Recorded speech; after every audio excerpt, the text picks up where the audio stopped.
உங்க இடத்துல, நீங்க இருக்கிற இடத்துல அப்படியே ரிலாக்ஸ்டா உட்காருங்க. நல்ல மூச்ச ஆழமா இழுத்து விடுங்க. இந்த உலகத்தையே படைத்தவர், நீங்க மூச்ச உள்ள எடுக்கும்போது எனக்குள்ளே இருக்கிறார். அவர் எப்படி கிரியேஷன் இந்த உலகத்தெல்லாம் படைச்சது ஆதியாகமத்துல நம்ம பார்க்கிறோம். வார்த்தையினால் அவர் சிருஷ்டித்ததை பார்க்கிறோம். அந்த வார்த்தை இன்றைக்கு உங்களுக்குள்ள, அந்த ஜீவ வார்த்தை இன்றைக்கு உங்களுக்குள்ளே இருக்கிறார். மூச்சை உள்வாங்கும் பொழுது, அப்பா அந்த ஜீவ வார்த்தையாகிய நீர் எனக்குள்ளே இருக்கிறீர். ஆழமா மூச்சை எடுங்க. மூச்சை எடுக்கும் பொழுது அதை சொல்லுங்க. மூச்சை வெளியே விடும்போது, இந்த ஜீவ வார்த்தை எனக்குள்ள இருக்கிறபடியினால மரணத்தின் கூறுகள் எல்லாம் என்னை விட்டு வெளியேறுகிறது. எதெல்லாம் உங்களை ஆளுகை செய்து கொண்டிருந்தது, எந்த பயம், கவலை, சோர்வு, வியாதி, மன போராட்டங்கள், டிப்ரெஷன், இது எல்லாம் ஏன்னா இந்த ஜீவ வார்த்தையாகிய அவரை நீங்க விசுவாசமா, நீங்க உறுதியா அவரை ரியலா பார்க்க ஆரம்பித்த இந்த தருணத்திலேயே இது எல்லாம் உங்களை விட்டு வெளியே போக வேண்டியதாய் இருக்கிறது. வெளிச்சம் வந்த பிறகு இருளுக்கு இடமில்லை. இது எல்லாம் உங்களை விட்டு அப்படியே வெளியே போகிறத நீங்க ஃபீல் பண்ணுங்க.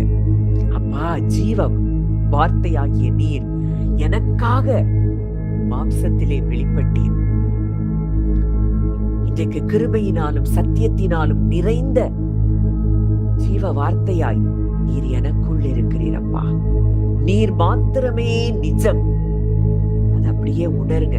மூச்சை உள் வாங்கும் போது அது அப்படியே உணர்ந்து உங்களுக்குள்ள இருக்கக்கூடிய எல்லா கேள்விகள், பயம், கவலை, இதுவரைக்கும் என்னென்ன குறிச்சு உங்களுக்கு பயம் இருந்தது எல்லாத்தையும் அது அப்படியே வெளியே அனுப்புங்க. அப்பா கிட்ட ரிலீஸ் பண்ணுங்க. அவர் உங்க பக்கத்துலதான் இருக்கிறார். உங்களை சுற்றிலும் அவர் இருக்கிறார். எனக்குரியது இல்ல. இன்றைக்கு மாம்சத்தில் வெளிப்பட்ட இயேசு எனக்குள்ளே இருக்கிறார். எனக்காக அவர் வெளிப்பட்டார். இன்றைக்கு அவருடைய ரத்தம், மூச்சை உள்வாங்கும் போது சொல்லுங்க, இன்னைக்கு கிறிஸ்துவினுடைய ரத்தம் என் மேல தெளிக்கப்பட்டு கொண்டே இருக்கிறது. என் குடும்பத்து மேல, என் குடும்பத்தில் இருக்கிற ஒவ்வொரு நபர்கள் மேலையும் அந்த ரத்தம் தெளிக்கப்படுகிறதை நீங்க அப்படியே பாருங்க, விஷுவலைஸ் பண்ணி பாருங்க. அதுதான் நிஜம், அதுதான் சத்தியம். இதை உங்க ஆள் மனதுல நீங்க கொண்டு போக வேண்டியது மிக அவசியம். அவருடைய ரத்தம் உங்க இருதயத்துல அது தெளிக்கப்பட்டு கொண்டு இருக்குது. உங்க மேல தெளிக்கப்பட்டு கொண்டே இருக்கிறது. இன்றைக்கு இந்த ஐம்புலன்கள் சொல்லுகிற காரியங்கள் அது நிஜம் அல்ல, அது உண்மை இல்ல. அவர் சொல்றதுதான் உண்மை. அவர் உன்னை சொல்லி இருக்கிறார், மரணத்துக்கு அதிகாரியாகிய பிசாசானவனை என்னுடைய மரணத்தினாலே நான் அழித்து விட்டேன். மரண பயத்துல இருந்து அவர் விடுவிச்சத அப்படியே நீங்க மூச்சை வெளியே விடும்போது அந்த பயங்கள் எல்லாம் வெளியே போகட்டும். எதுவும் உங்களை தொட முடியாது. மரணத்தை வென்றவர் உங்களுக்கு எனக்குள்ளே வாசம் பண்ணுகிறார். மரணத்தை வென்றவர் எனக்குள்ளே வாசம் பண்ணி கொண்டிருக்கிறார். எந்த விதத்திலும் மரணம் என்னை ஆளுகை செய்ய முடியாது. அது வியாதியை ஆளுகை செய்ய முடியாது. அது பயமா உங்களை ஆளுகை செய்ய முடியாது. அது கவலையாய் உங்களை ஆளுகை செய்ய முடியாது. நீங்க உங்களுடைய மூச்சையும் கவனித்து பாருங்க. நான் சொல்லுகிற வார்த்தைகளை அப்படியே மூச்சை உள்வாங்கும் போது, வெளிவிடும் பொழுது இந்த காரியத்தை அப்படியே உணர்ந்து இந்த காரியங்களை நீங்க செய்யும் பொழுதும் அவருடைய பிரசன்ஸ் உங்களை ஃபீல் பண்ணிட்டே இருக்கும். எல்லா மரண கட்டுகள், வியாதியின் கூறுகள் இன்றைக்கு அழிக்கப்படுகிறது. இன்றோடு நமக்கு ஒரு பெரிய விடுதலையை தேவன் நமக்கு தர விரும்புகிறார். அவரை ரியலா பாருங்க.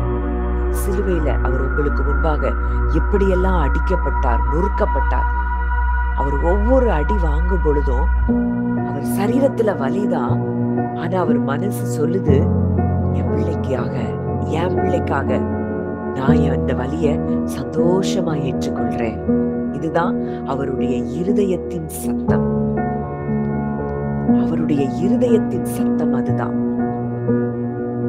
இன்றைக்கு அவருடைய ரத்தம் உங்களை பாவமற உங்க ரத்தம் இன்னைக்கு பியூரா இருக்கு, சுத்திகரித்திருக்கிறது. இயேசு கிறிஸ்துவின் ரத்தம் சகல பாவங்களையும் நீக்கி நம்மை சுத்திகரிக்கும். இன்னைக்கு அவருடைய ரத்தத்துக்குள்ள அவரை விசுவாசிச்சு எப்ப நம்ம உள்ள வந்தோமோ, உங்க ரத்தம் இப்ப பியூர் ஆயிடுச்சுன்னா, உங்க ரத்தத்துல எப்படி முதல் ஆதாமின் மூலம் வந்த வியாதிகளோ பலவீனங்களோ இருக்க முடியும்? இன்னைக்கு இதெல்லாம் நம்மளுடைய 5 சென்சஸ் சொன்ன பல காரியங்கள், நம்ம கற்றுக்கொண்ட காரியங்கள், இதெல்லாம் நமக்குள்ள வந்துதான் நம்முடைய ரத்தத்தை அது கரைப்படுத்தி இருந்தது. இன்றைக்கு அந்த ரத்தம், அவருடைய ரத்தம் எனக்குள்ள ஓடிக்கொண்டு இருக்கிறது. இந்த ரத்தம் இன்னைக்கு பியூரா இருக்கு. இந்த ரத்தத்துல எந்த பலவீனமும் இல்லை. என் குடும்பத்துல இருக்கிற ஒவ்வொருவருடைய சரீரத்துல ஓடுகிற ரத்தமும் அது பரிசுத்தமா இருக்கிறது. இந்த ரத்தத்துக்கு விரோதமா எந்த பலவீனமும் வர முடியாது. இத அப்படியே நீங்க ஃபீல் பண்ணுங்க. பண்ணும் பொழுதே உங்க சரீரத்துல நிறைய மாற்றங்கள் ஏற்படுகிறது. உங்களை விட்டு பல காரியங்கள் வெளியே போகிறத லிட்டரலா பார்க்க முடியும். நான் அத என்னுடைய ஸ்பிரிட்ல நான் ஃபீல் பண்றேன். சிலருக்கு சில வகையான காரியங்கள் உங்க சரீரத்தை விட்டு அப்படியே வெளியே போகிறத நீங்க ஃபீல் பண்ண முடியும். அப்படியே உங்க முன்னாடி ஒரு மகிமையுள்ள ஒரு சிங்காசனம் இருக்கிறத அப்படியே கற்பனை பண்ணி பாருங்க. அங்க சுற்றிலும் கோடிக்கணக்கான தூதர்கள் அங்க இருக்கிறாங்க. அவங்க தேவனை பாடி ஆராதித்து கொண்டு இருக்கிறாங்க. அந்த சிங்காசனத்துல இயேசு கிறிஸ்து இருக்கிறத பாருங்க.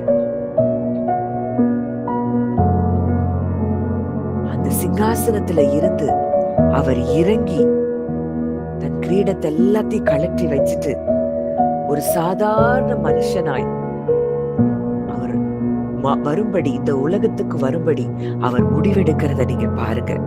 அவர் எப்படி அந்த சிங்காசனத்துல உட்கார்ந்துட்டு இருக்கிறவரால அங்க உட்கார முடியல? ஏன்னா நம்மை அவ்வளவு தூரம் வேல்யூபிளா அவர் பார்க்கிறார். ஐயோ, என் பிள்ளை இந்த கஷ்டத்தெல்லாம் அனுபவிக்கிறா. நான் இந்த சிங்காசனத்துல உட்கார்ந்து என்ன செய்ய போறேன்? என் பிள்ளை இல்லாத இடம் எனக்கு அது பரலோகமே இல்லை அப்படின்னு சொல்லி அவர் முடிவெடுத்து படைத்தவர் படைப்பாக மாறினார். கிரியேட்டர் கிரியேஷனா மாறி இந்த பூமிக்கு வர முடிவெடுக்கிற தருணம். இந்த முழு பிரபஞ்சத்தையே ஏந்தி கொண்டிருக்கிற அவருடைய அன்பின் கரம் ஒரு சின்ன பிள்ளையா இந்த உலகத்துக்கு வந்து உங்க கையை பிடிக்கும்படிக்கு அவர் வருகிறதை, இறங்கி வருகிறத நீங்க அப்படியே பாருங்க. இன்றைக்கு இதுதான் நிஜம். மாம்சத்திலே அவர் எதற்காக வெளிப்பட்டார், எப்படி வெளிப்பட்டார், எந்த அன்பு நிமித்தம் அவர் வெளிப்பட்டார், இதை என்றைக்காவது நம்ம தியானித்திருக்கிறோமா? தேவன் எனக்காக எவ்வளவு தாழ்ந்து இறங்கி வந்திருக்கிறார். ஏன் அவர் மனுஷனா வரணும்? உங்களுக்கு ஏற்படுகிற பசிய அவர் உணரணும். நீங்க சிந்துகிற கண்ணீர் அவர் உணரணும். துரோகம்னா என்ன, அந்த வலி அவருக்கு புரியணும்.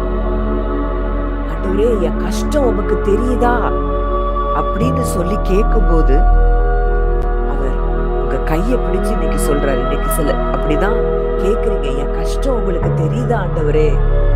உங்க கையை பிடிச்சு சொல்றாரு, மகனே மகளே, எனக்கு தெரியும். நானும் மனுஷனா வந்து இந்த வலியெல்லாம் அனுபவிச்சிருக்கிறேன். இந்த வலியை நான் அனுபவித்ததுனால இந்த வலியை நீக்குகிற வழியையும் நான் உனக்காக கொடுத்திருக்கிறேன். அது அப்படியே தியானிங்க. ஆண்டவரே, என் வலியை புரிந்து கொள்ளுகிற ஒரு தேவன் எனக்கு இருக்கிறார். அவருக்கு புரியாத வலினே கிடையாது. நம்ம தான் நினைக்கிறோம் அவருக்கு இந்த வலி புரியுமா புரியாதா. நிச்சயமா கிடையாது.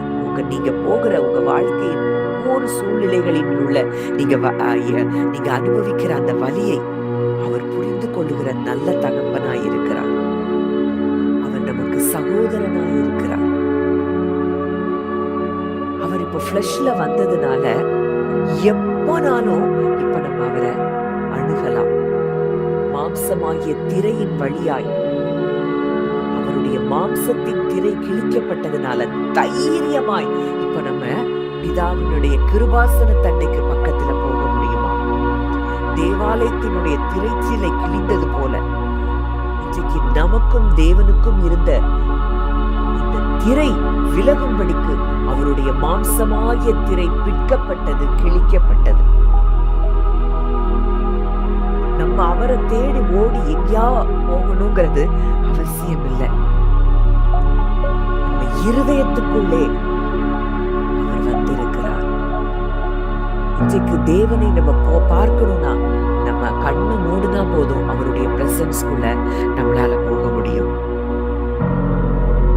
தேவன் இன்றைக்கு நம்முடைய எல்லைக்குள்ளே அவர் வந்து விட்டார். நம்ம அவர் கூட பேசலாம், அவர் கூட நடக்கலாம், அவர் கூட உலாவிக்கொண்டே இருக்கலாம். அப்படியே நான் சொல்லும் போது இந்த வசனங்களை, இந்த வார்த்தையை உங்க மனதுல சொல்லுங்க. தேவன் எனக்காக மனுஷனானார். என் பலவீனங்களை அவர் அறிந்திருக்கிறார். தனிமையில் அவர் என்னோடு இருக்கிறார். அவருடைய அன்பு தேடி வந்த அன்பு. நான் எப்பொழுதும் பாதுகாப்பாக இருக்கிறேன். இன்னைக்கு இந்த கிறிஸ்துவுக்குள் நம்ம இருக்கிறோம், அவர் நமக்குள் இருக்கிறார் என்றால் எவ்வளவு பெரிய பவர்ஃபுல்லான கிரியேஷனா இன்றைக்கு நம்ம இருக்கிறோம். எவ்வளவு வேல்யூபிளா நம்ம இருக்கிறோம். அவர் சாயலாய் இன்றைக்கு நம்ம ஒவ்வொரு நாளும் மகிமையின் மேல் மகிமை அடைந்து மறுரூபமாகி கொண்டிருக்கிறோம்.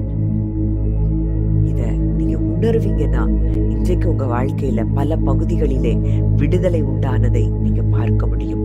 அவர் மாம்சத்திலே வெளிப்பட்ட நோக்கம் இன்றைக்கு முற்றிலுமாய் அவருக்குள் நாம் வருவதற்கும், அவர் நமக்குள் வருவதற்கும், இந்த உறவை ஸ்தாபிப்பதற்கும், மரண பிசாசை அழிப்பதற்கும், வெளிச்சத்தை கொடுப்பதற்கும், பயங்களை நீக்குவதற்கும், நம்முடைய வலிகளை அவர் அறிந்து கொள்வதற்கும் தான் அவர் மாம்சத்தில் வெளிப்பட்டார்.